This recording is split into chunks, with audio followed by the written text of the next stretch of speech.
계속해서 광주 전남권 뉴스입니다. 광주 중앙공원 1지구의 민간공원 특례사업과 관련해서 광주시가 사업 법인에 대한 이행 보증 관리를 부실하게 해왔다는 소식 전해드렸는데요. KBS 보도 이후 감사원이 감사 착수를 위한 자료 수집에 들어갔고 경찰 역시 내사를 벌이는 것으로 확인되었습니다. 보도에 이성각 기자입니다. 고분양가와 사업계획 변경으로 논란이 된 중앙공원 1지구 사업과 관련해 감사원 광주사무소가 감사 착수를 위한 자료 수집에 들어갔습니다. 지난주부터 해당 부서에 관련 자료를 넘겨받은 감사원은 광주시가 민간공원 특례사업 추진 과정에서 소극 행정이 있었는지 살펴보고 있습니다. 소극 행정은 공무원이 해야 할 일을 하지 않는 등 직무 태만으로 국민 권익을 침해한 행위입니다. 광주시가 중앙공원 1지구 사업자로부터 사업이 무산될 때를 대비한 보증금 성격의 이행보증을 제대로 받지 않은 게 핵심입니다. 광주시는 130억 원대의 사업이행보증금을 사업법인이 아닌 도급업체에 계약서로 가름했고 326억 원의 협약이행보증금도 지난 1월 효력이 만료됐음에도 석 달 넘게 보완 요구조차 하지 않아 특혜 의혹이 일었습니다. 지난달부터 이 부분을 중심으로 중앙공원 1지구 특혜 의혹에 대한 내사를 벌여온 경찰도 관련 자료에 대한 분석을 마쳤습니다. 경찰 관계자는 중앙공원 1지구 사업에 직간접적으로 관련돼 있는 여러 관련자들을 참고인으로 불러 조사했고 진술 내용과 확보한 자료 등을 바탕으로 입건 여부를 검토하고 있다고 밝혔습니다.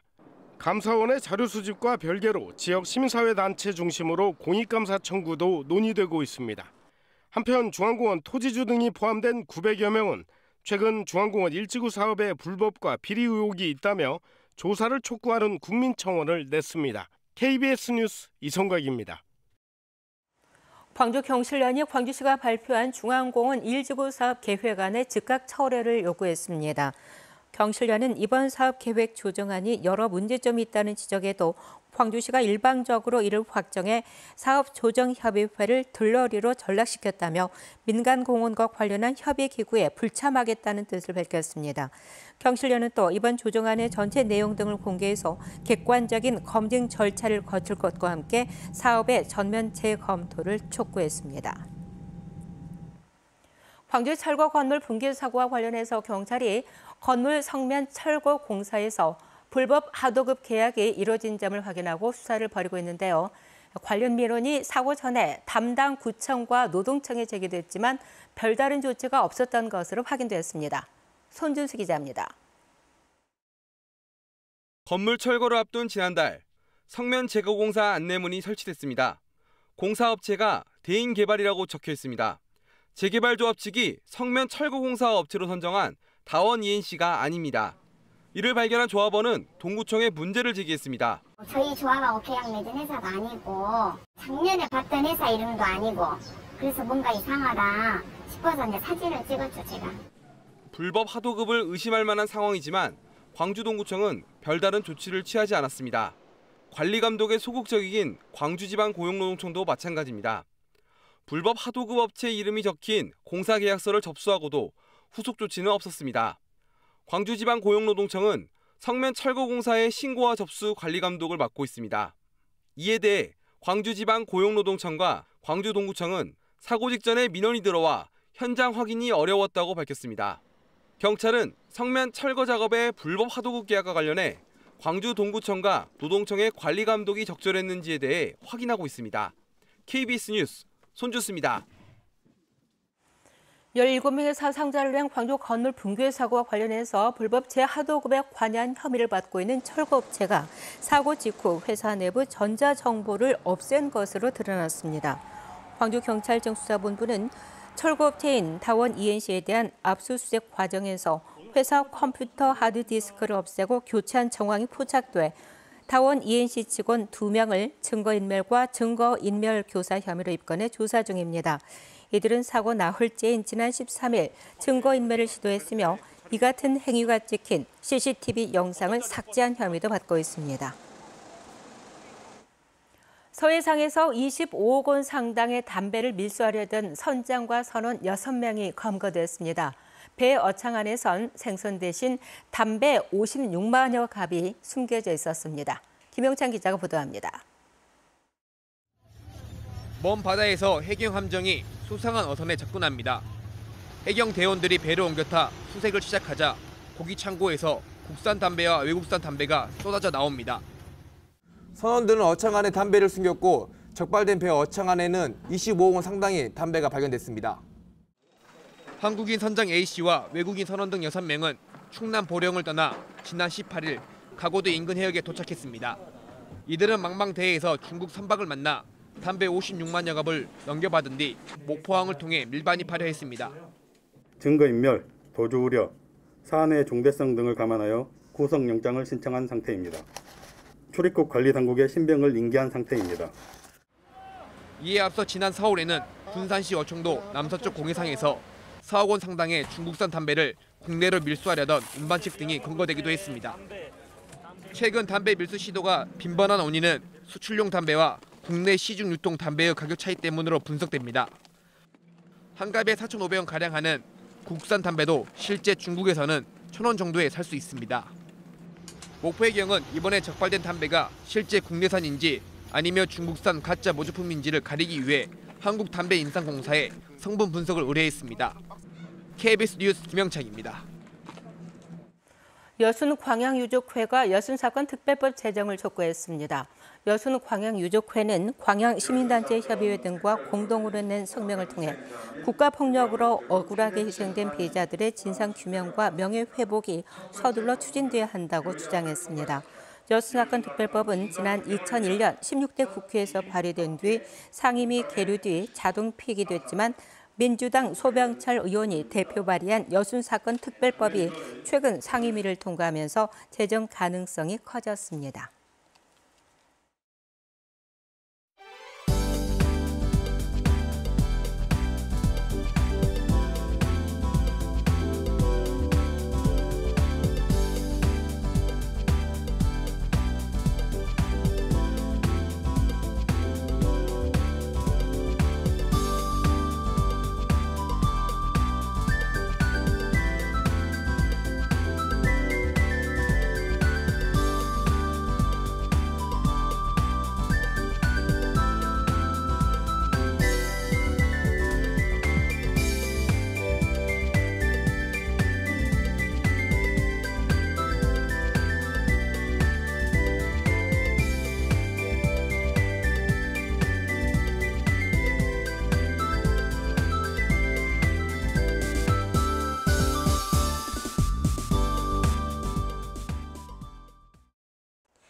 더위가 기승입니다. 올 들어 가장 높은 기온을 보였던 어제보다는 기온이 내려가겠지만 그래도 광주가 29도, 목포 28도, 곡성 30도 등 내륙을 중심으로 30도 안팎까지 올라 무더운 날씨가 예상됩니다. 오늘부터는 이 더위를 식혀줄 소나기 소식이 잦습니다. 우선 오늘과 모레는 오후부터 밤 사이에, 내일은 오전부터 밤 사이에 내리겠는데요. 특히 오늘 밤에 내륙 지역은 시간당 20에서 30mm의 매우 강한 소나기가 내리는 곳들이 있겠고 돌풍과 천둥, 번개, 또 우박을 동반하기도 하겠습니다. 우선 오늘 내리는 비의 양은 광주 전남 지역에 10에서 60mm입니다. 현재는 대체로 맑은 하늘 보이고 있는데요. 오전에는 맑다가 오후부터는 차차 흐려지겠습니다. 다음은 자세한 지역별 날씨입니다. 현재 기온 광주와 담양 22도로 어제와 비슷하거나 조금 낮습니다. 한낮 기온은 여수 24도, 광양 27도로 어제보다 5도가량 낮겠습니다. 무안의 낮 최고 기온 29도, 영암 28도, 강진과 해남 27도까지 오르겠고요. 신안을 비롯한 그 외 도서 지역은 25도에서 28도가 예상됩니다. 바다의 물결은 전해상에서 비교적 잔잔하겠지만 바다 안개가 짙게 끼겠습니다. 내일부터 흐린 하늘과 함께 더위가 누그러질 전망입니다. 기상정보 전해드렸습니다. 밤사이 광주에서 2명, 전남에서 6명의 코로나19 확진자가 발생했습니다. 광주 확진자 2명은 서구 한 농수산물 도매시장 연관 확진자로 자가격리 중 증상이 나타나 확진 판정을 받았습니다. 전남에서는 기존 감염 경로인 순천 모 한방병원과 골프레슨 연관 확진자 3명을 포함해서 모두 4명이 추가 확진됐고 목포에서도 경기 지역 확진자와 접촉계 감염된 1명을 포함해서 모두 2명이 추가됐습니다. 전라남도가 지방세 체납자 130여 명으로부터 코인 등 가상 자산을 압류 조치했습니다.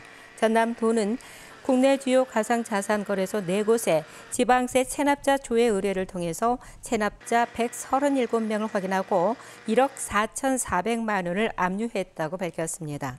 전남도는 체납액이 소액이거나 가상자산이 적을 경우 압류에서 제외했습니다. 전남 농업인 2명 가운데 1명은 65세 이상인 것으로 나타났습니다.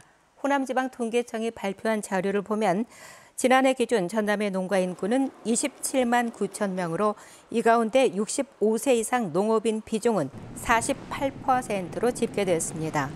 반면 전남 어가 인구 가운데 65세 이상은 32%로 농가 인구의 노인 인구 비율보다 상대적으로 낮았습니다. 국회 민주당 서사함석 의원이 폐기물로 분류됐던 쌀겨와 왕겨를 폐기물에서 제외하는 폐기물 관리법 개정안을 대표 발의했습니다. 서 의원은 쌀겨와 왕겨가 식품의 가공 원료 등으로도 사용되고 있지만 이를 재활용하려면 운반 차량과 보관, 재활용 시설 등을 갖추고 시 도지사에게 신고하도록 돼 있어 업계의 불편이 가중돼 왔다면서 개정안 발의 취지를 설명했습니다. 한편 쌀겨는 사람이 먹고 식용유 등의 원료로, 왕겨는 비료로 사용되고 있습니다. 한평군이 대한민국 국향대전을 오는 10월 한평 엑스포 공원에서 개최하기로 했습니다. 한평군은 정부의 3분기 백신 접종 계획과 한평 군민들의 접종 진행 상황을 종합적으로 고려해서 축제 개최를 결정했다고 밝혔습니다.